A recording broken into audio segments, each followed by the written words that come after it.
Alright, fine. 5 minutes later. The Time Worm, seeking revenge on the Seventh Doctor by destroying the planet he loved, chose Hitler as a vessel and figurehead to help advance her plan to manipulate human history. However, she did not expect his mind to be so powerful and became trapped inside Hitler, unaware of the attempted possession. Hold on.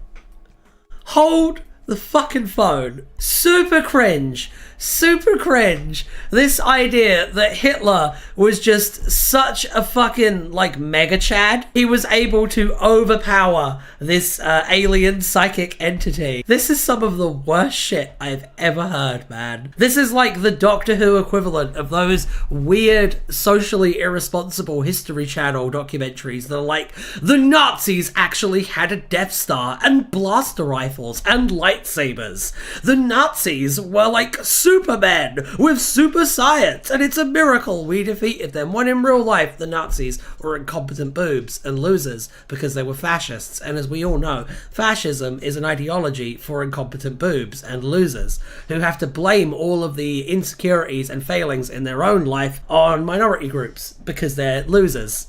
As said. Anyway, let's continue reading this article. Guess who wrote it? You can see on the page. I'm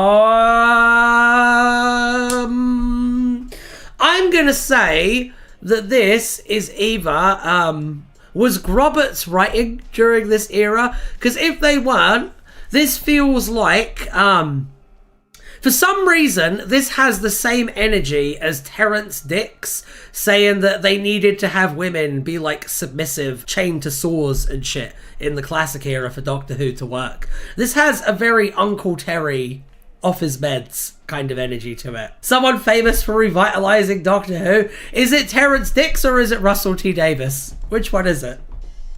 Because I know for a fact that Stephen Moffat didn't write Time Worm. You can look, I can look, we can end the speculation. Who is responsible for this? Terrance Dicks! Oh no, Uncle Terry! You fool! Yep, Uncle Terry, you were right. Well, I know that it's like sacrosanct to criticize Terrance Dicks for anything, but this one was probably an L, to be honest. Hitler, unaware of the attempted possession, began subconsciously accessing the Time Worm's vast psychic powers and using them to become an even more compelling speaker. Hang on.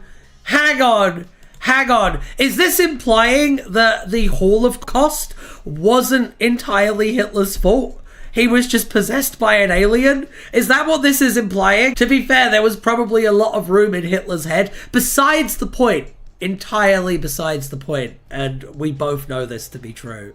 The real point here is, why are you glazing up Hitler so much? Not only did they make him have just too high a power level for the Time Worm's jutsu to work, but also then kind of taking away the culpability of some of what he did as well. This is weird, man. This is weird. Poor Hitler. By the way, do you guys know about African Hitler? Adolf Hitler is a Namibian civil rights activist and politician. They've been a councillor, a member of the Southwest Africa People's Organization since 2003. Apparently German names are just really common in Namibia. But yeah, there's an Adolf Hitler out there who's a passionate civil rights activist. Also during this time, the warlords discovered Hitler's psychic abilities and decided to use him in their second attempt to conquer the universe. However, for much of the 1920s and 30s, they could only observe Hitler, nudging his career along from the sidelines at most. What? Is this from the War Games novelization? What? I love this fact. I hate this fact. That's fucking terrible, man. This is so irresponsible and stupid. Why did they think this was a good idea? Alright, on the 9th of November 1923, Hitler led the unsuccessful beer hall push against the German War Office in Munich. Trampled by the fleeing party members after the police scattered the protesters, he thought that the display a shameful one and contemplated suicide after believing his chance at leadership had been squandered. However, the Seventh Doctor reset Hitler's dislocated shoulder and gave him words of advice and encouragement, claiming his time as leader would come in later years. Ace should have made him fucking regenerate for that shit.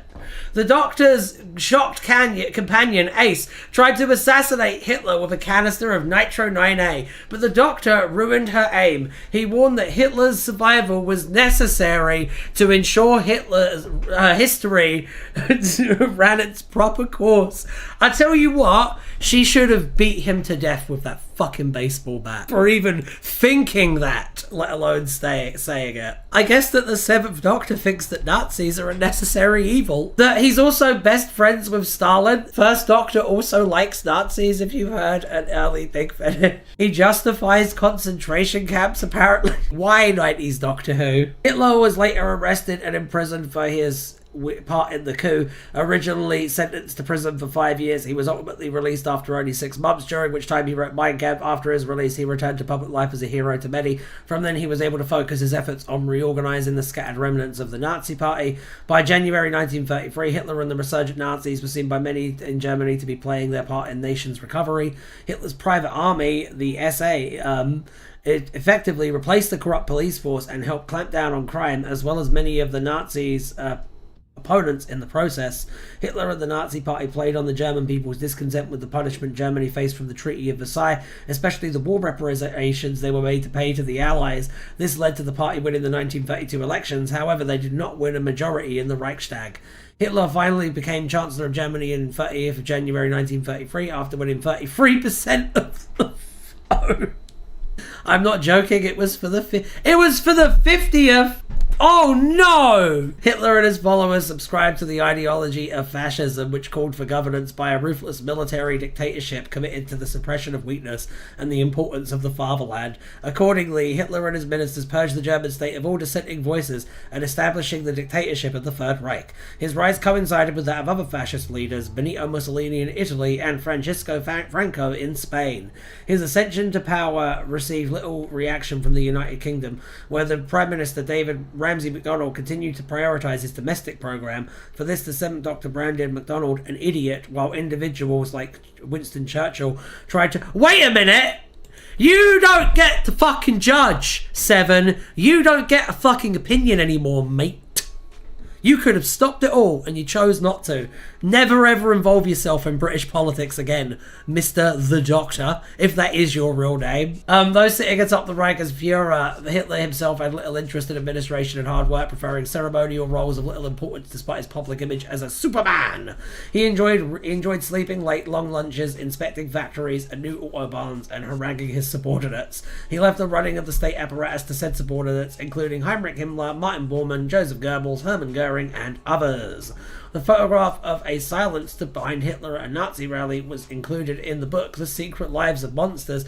When did you idiots put this out? Whose fucking fault is this? Justin Richards, what are you doing, Justin? Was Exodus just a Hitler biography? Why is it sourced so much here? I don't know. It's really weird. I guess the guy, whoever wrote it, just loved Hitler. Is this also... oh, this is not a Uncle Terry, I think. Let's see who did this one. Terrence Dicks! Once again!